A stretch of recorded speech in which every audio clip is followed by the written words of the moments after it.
sigamos hablando sobre Carlos Marx y nuestra línea, nuestro playlist sobre la biografía de Marx.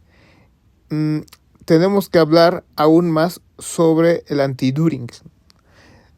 Acuérdense que este fue escrito para replicarle al señor de ese mismo nombre, que era un rompehuelgas del capital. Cuando este libro estaba saliendo a la luz, hizo una serie de comentarios malos sobre el capital y con el afán de desprestigiarlo y que no se adquiriera el mismo libro. Entonces, pues ya se la debían Marx y Engels a este señor.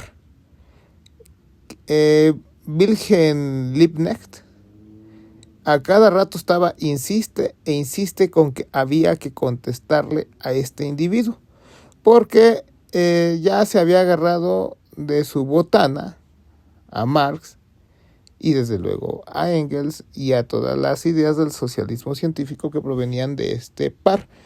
Y insistía el señor Liebknecht a Engels que había que replicarle. Y Engels no quería, porque estaba en un proyecto de escribir un libro sobre materialismo dialéctico para toda la gente, y por ello estaba aprendiendo varias cosas de ciencias naturales y estaba aprendiendo y aprendiendo. De ahí estaban las notas de lo que se convertiría en dialéctica de la naturaleza. Si se dan cuenta, este libro es un libro de notas. No es un libro, digamos, como tal, integrado.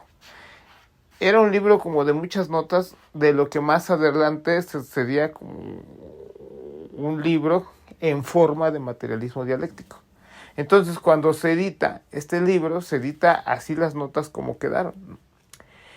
Pero no queda como un libro constituido, un libro terminado, porque Engels, después de tantas insistencias, y el otro tanto refunfuñar porque no quería hacer la respuesta a Eugen Düring, porque en efecto no quería hacerla, y él mismo lo comenta en el anti-Düring, que no quería hacerla, que él tenía otro proyecto, este proyecto, que tuvo que abandonar y que ya nunca jamás pudo retomar. Entonces, esa fue la razón por la cual Dialéctica de la Naturaleza quedó como quedó y no trascendió, digamos, o no fue más allá, no tuvo la forma que originalmente tenía Engels para el libro, y se quedó como una serie de notas desconectadas, ¿no? No obstante, una vez en la respuesta, Eugen Düring tuvo la paliza del... Ya que el otro estaba, Engels, estaba con la conciencia de que había que responderle, porque había muchos obreros que tenían la intención de escuchar a Düring y de que creían que Düring tenía la razón. Y esa fue la razón que impulsó a Federico Engels a contestarle, pues que había mucha gente, muchos obreros que sí creían en las palabras de Eugen Düring. Entonces pues ya le contesta de mala gana y empieza, para contestarle, a utilizar sus investigaciones que ya tenía sobre el libro de Dialéctica de la Naturaleza. Entonces mucho de lo que tenía ya para ese libro lo empieza a utilizar en su respuesta a Eugen Düring, ¿no? El subversivo de la ciencia. Eso es lo interesante. Que sí, en el libro uno puede ver en la primera parte del anti-Düring que efectivamente trata sobre dialéctica, y mucho era parte de lo que ya estaba preparando Federico Engels para su libro de materialismo dialéctico. Entonces, a la larga, no todo quedó en el vacío. O sea, no todo fue vacuo, todos sus esfuerzos sobre un libro de materialismo dialéctico. No es lo que esperaba Engels, pero parte de ese material se utilizó en el Anti-Düring para responderle a este rompehuelgas. Que por cierto, posteriormente, como él era profesor de la Universidad de Berlín y se hacía llamar socialista, lo expulsaron de la universidad porque él mismo se consideraba socialista. Y Engels, a pesar de todo, se solidarizó con él en contra de la expulsión que le estaban haciendo por su supuesta... Bueno, no su supuesta, sino sí lo estaban persiguiendo por ser socialista. A pesar de todo, se solidarizó Federico Engels con este individuo. Es la primera vez que se usa la palabra ley. Ley de la cantidad y la calidad. Ley de la negación y la negación. Es la primera vez que se utiliza la palabra ley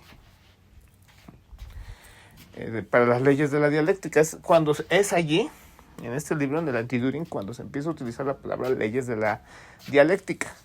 En Hegel, en los libros de Hegel, en las lógicas de Hegel, que habla mucho de estos temas, mucho de esto, en Hegel no se utiliza la palabra ley de la cantidad y la calidad, no se usa. Es Engels quien empieza a utilizar esa palabra, ley, de la cantidad y de la calidad y viceversa. Hay muchas cosas que intentan utilizar los enemigos del marxismo, porque a la larga se convierten en enemigos del marxismo, por más que sepan de Marx y Engels. Cuando intentan separar y desligar a Marx de Engels, o intentan ver como pensamientos distintos el de Marx y el de Engels, y intentan utilizar este hecho, porque parece que en Hegel, a la larga, siendo idealista, no le gustaba la palabra ley. Entonces buscaba evadir la palabra ley, porque como consideraba que todo era dialéctica, la ley, entonces como que todo cambiaba, todo se transformaba, entonces consideraba que no le gustaba, pues por esa razón no utilizaba la palabra ley y no quería usar esta palabra, por más que no fueran leyes de la dialéctica. Y es Engels quien lo empieza a utilizar. Entonces, como Marx tampoco lo usa esa palabra, porque es el primero Engels en usarla, quieren utilizarlo como una especie de cuña para separar a Marx de Engels. Pero es estúpido, porque a la larga se tiene que reconocer que uno de los capítulos del Anti-Düring fue escrito por Marx, y que Marx, de estar en algo en desacuerdo con Engels, lo hubiese comentado. Pero eso no ocurre. O sea, desde muchísimo tiempo antes, en la Sagrada Familia, en su primera contribución de Marx y Engels, ellos juntos, participaban juntos. Parece que tres pliegos fueron escritos por Engels y el resto fue escrito por Marx.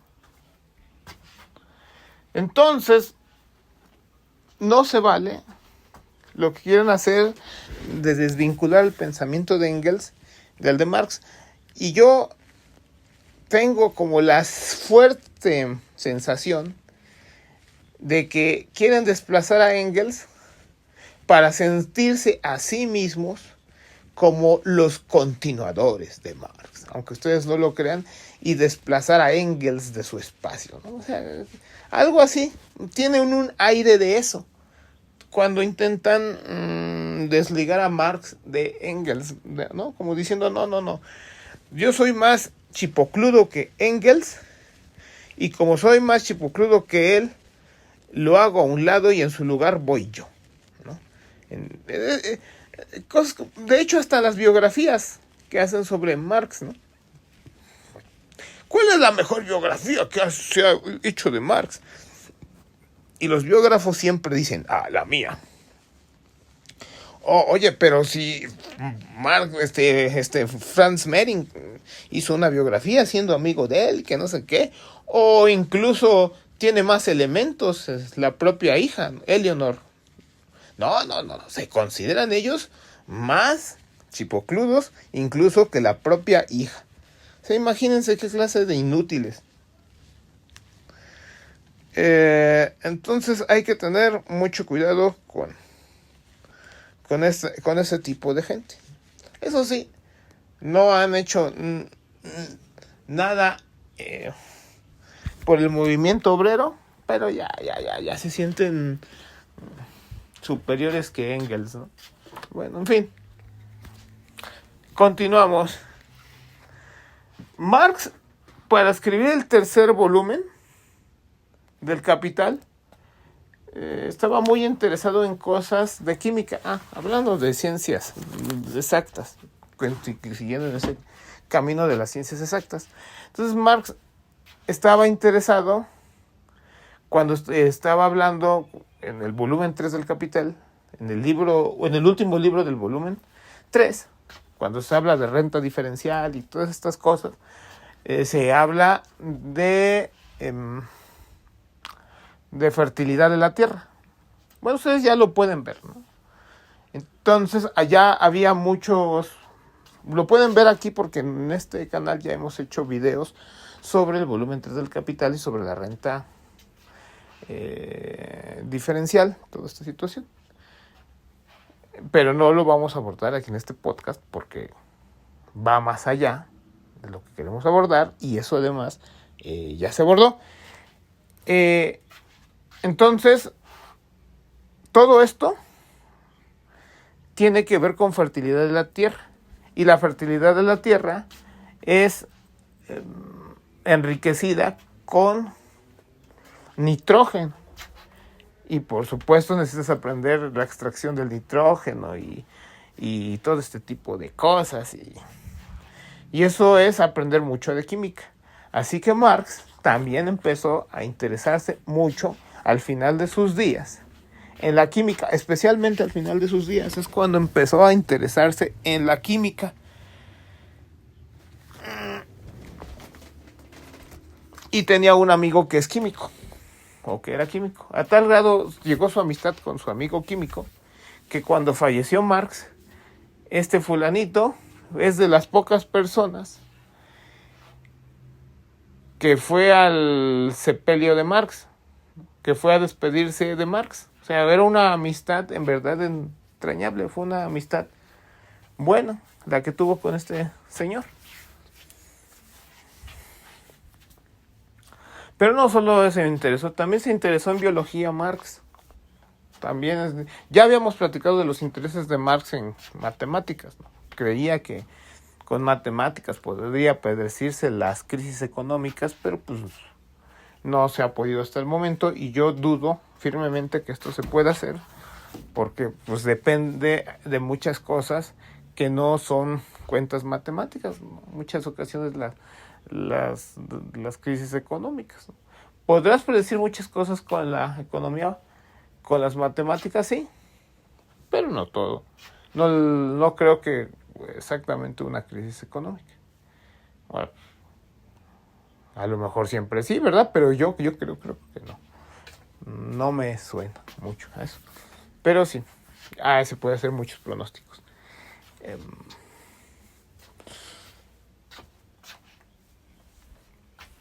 Por esa razón incluso contratan a físicos, ¿no? A gente que sabe mucho de física teórica para las finanzas, porque ese tipo de gente es la que puede pronosticar muchas cosas con los conocimientos de física. ¿Cómo está esa movida? No lo sé, pero sí sirven de mucho. Entonces, ese interés es lo que veía Marx, y Marx también empezó a interesarse en matemáticas por esa razón, aunque él buscaba el fin último que les acabo de comentar. Ahí están las notas matemáticas de Carlos Marx. Bueno, de eso ya he hablado en otro podcast en otros momentos, en otras entregas. Pero ahora vamos a hablar de los intereses de Marx por la biología y en particular con la teoría de la evolución. ¿Sí? Es hora de hablar de los intereses que tenía con Charles Darwin. Parece que el primero que leyó la obra de Darwin fue Engels, y Engels pues quedó fascinado con lo que escribía el señor Darwin y estuvo muy contento. Entonces le pidió a Marx que leyera en cuanto pudiera la lectura de Darwin, pero entonces la estuvo postergando y postergó por mucho tiempo la lectura de Darwin. La postergó. En fin, Jenny en algún momento, Jenny Marx, la señora, enfermó en algún momento y cuando enfermó de viruela, por fin tuvo tiempo para leer la obra. Entonces, mientras Jenny estaba enferma y él tenía que quedarse a cuidar a Jenny, agarró el libro de Darwin y lo empezó a leer en voz alta para su mujer, para Jenny. Entonces lo empezó a leer a ella y los dos quedaron fascinados con la obra de Darwin. Bueno, la fascinación no quedó allí. Marx escribió a Darwin fascinado de la obra de Darwin y le mandó una copia de su Capital. Le mandó una copia. Y ya le llega la copia a Darwin del Capital, esperando que Darwin pudiera leerla y que Darwin le diera su opinión al respecto. Bueno, pues parece que sí hubo una respuesta de Darwin. Y Darwin pues lo que contesta es que él no era economista, que él no sabía mucho de economía y que por lo tanto pues, no entendía mucho. Y que como él no entendía mucho, pues que se disculpaba, pedía muchas disculpas, pero pues que esperaba que cada quien siguiera contribuyendo a la humanidad con sus conocimientos. Palabras más, palabras menos. Esto fue lo que le dijo a Marx.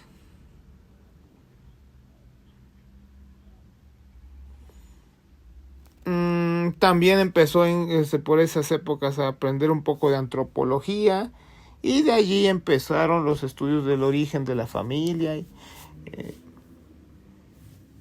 Con Federico Engels, pues, el interés de ellos por la antropología y cuestiones por el estilo, ¿no?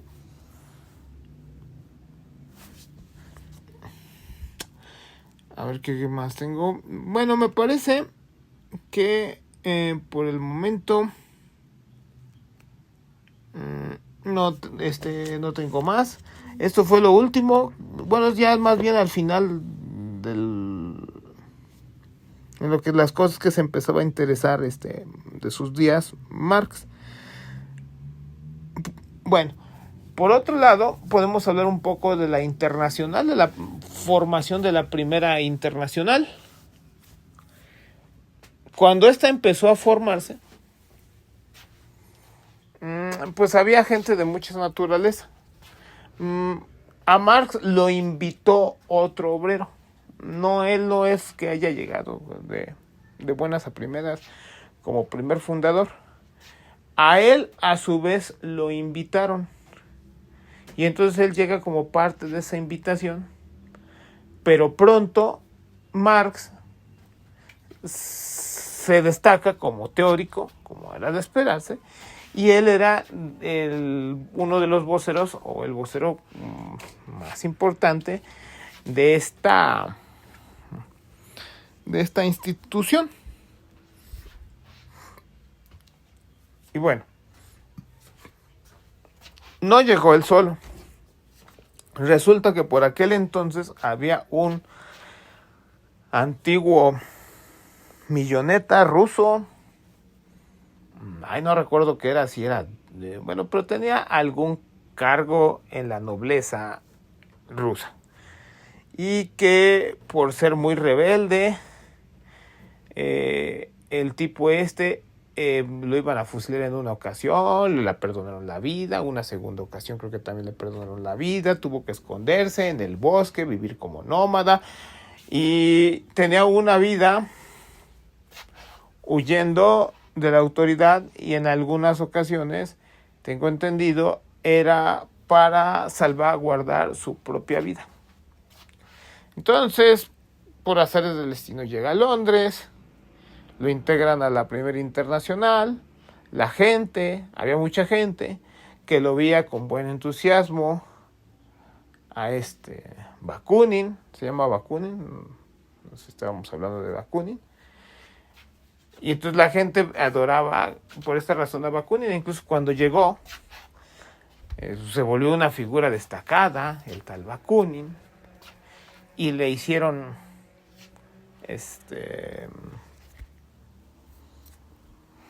comidas, cuestiones así por el estilo.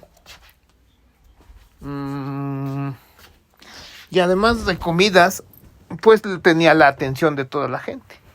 Marx, como el buen teórico que es, sabía del nulo trato que tenía con la teoría el señor Bakunin, pues que era muy malo en ese sentido, y no se dejaba impresionar por las supuestas hazañas de super revolucionario, porque eso es lo que reclaman, ¿no? Es que, los papanatas muchas veces, es que, ¿para qué aprender tanto? No, es que lo que importa es la organización, tenemos que organizar, y organizar, y organizar. ¿Que el punto de vista de quién es eso? ¿Para qué aprendemos tanto? ¿Para qué leemos El Capital? No, ¿para qué tanta teoría? No, ¿para qué? ¿Para qué tanto cafecito? ¿Para qué marxismo de cafecito? Oh, no. ¿Dónde estamos escuchando eso? Bakunin. Eso era mucho de lo que se quejaban. Ya en Marx había había patanes, quienes se quejaban de Marx por esa razón. Fíjense ustedes, ya había patanes que se burlaban de Marx por esa razón. Y no me refiero a Weintraub, ¿no?, de quien ya hablamos. No era sino que parece que este tipo de críticas, durante todos estos años, durante toda su vida, Marx las estuvo recibiendo. Como si que él no fuera un exiliado, ¿no? Como si que él no fuera un revolucionario, ¿no? Como si que él no hubiese sido perseguido. Como si que él no hubiera perdido familia y no le hubiera costado sangre. Pero la gente olvidaba esto. Y entonces iba con la estrellita del momento. Porque lo que interesa es organizar. Eso es lo que nos dicen. ¿Se acuerdan? Siempre hay papanatas de estos. Siempre hay Jorgitos. Siempre hay Jorgitos. Siempre hay Jorges que no les gusta, que se burlan de la gente porque sabe pronosticar, porque efectivamente le gusta estudiar a la gente. Siempre hay Jorges de estos, de los que siempre les gusta, y que sus opiniones terminan siendo las de Bakunin. Bueno, con el paso del tiempo ya varias gente empezaba a entender, en el paso del tiempo empezó la gente a descubrir los puntos de vista de Bakunin, y empezó la gente solita como a distanciarse de Bakunin. Y Bakunin, pues poco a poco en la Primera Internacional empezó a ser minoría.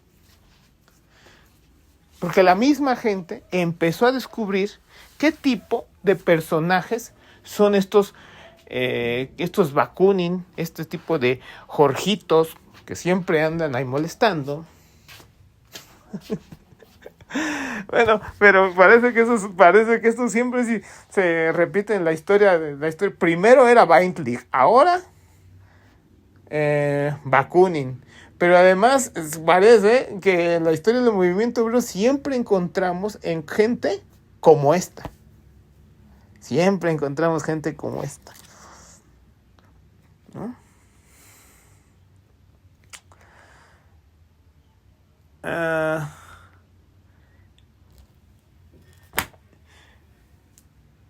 Y creo que por el momento, para no alargar tanto esta cápsula, aquí lo dejamos, ¿no? Y en otra ocasión seguimos hablando de la Primera Internacional. Muchas gracias tengan todos ustedes. Agradecemos a todos aquellos a los que están difundiendo estos materiales, porque sabemos que es difícil la difusión de las ideas marxistas, del socialismo científico. Me gustaría repetirlo una vez más. Es que el humanismo está de moda. El humanismo. Pero incluso ese nombrecito que utiliza la 4T para describirse a sí misma, como nosotros somos los humanistas. No, la 4T. Resulta que el nombre original del marxismo era humanismo real. Así, óigalo bien. Es decir, hasta la 4T se roba ese nombre de humanismo. No, ese nombre no se lo robaron. No. Ese nombre era el nombre original con el que se le conocía al socialismo científico, con el que Marx distinguía a lo que era su disciplina. Él no quería que se llamara marxismo, quería que se llamara humanismo real. Era el nombre que le daba Marx a su disciplina. Con el paso del tiempo, pues no gustó ese nombre, no pegó ese nombre y quedó marxismo, ¿no? Más bien, ese nombre de marxismo viene de la Primera Internacional, de todos aquellos que eran seguidores de Carlos Marx, en contraste a los enemigos a los jorgitos, enemigos de la razón, entiéndase a los bakuninianos. Entonces, a todos aquellos que se alinearon del lado de Marx, se les empezó a conocer con el nombre de marxistas, desde aquel entonces. Y me imagino que es en aquel entonces cuando empezó a perder potencia ese nombre de humanismo real para la disciplina.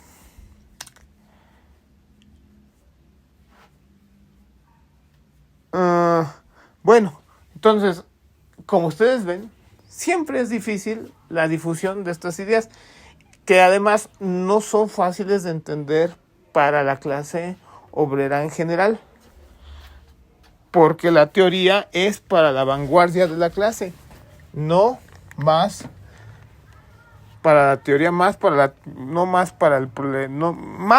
entiéndase, más para la vanguardia del proletariado que para la propia clase. Estas son ideas que sirven para los dirigentes de movimientos sociales, de sindicatos, de organizaciones de lucha, etcétera. ¿Se me explico? O quienes pretenden serlo. No son ideas para universitarios, etcétera, ¿no? Y por lo tanto es difícil la difusión de ellas, porque para la difusión de las ideas enemigas, para eso están las universidades, para eso están los medios de comunicación clásicos, incluso los nuevos medios de comunicación, para eso los tenemos. Pero incluso las ideas del socialismo científico son soslayadas en los nuevos medios de comunicación. Y para eso es necesario que exista una vanguardia revolucionaria, cuya misión primordial es la difusión de estos materiales. Y le agradecemos a aquellos quienes han estado difundiendo este tipo de materiales y les pedimos, les solicitamos que sigan haciendo lo propio.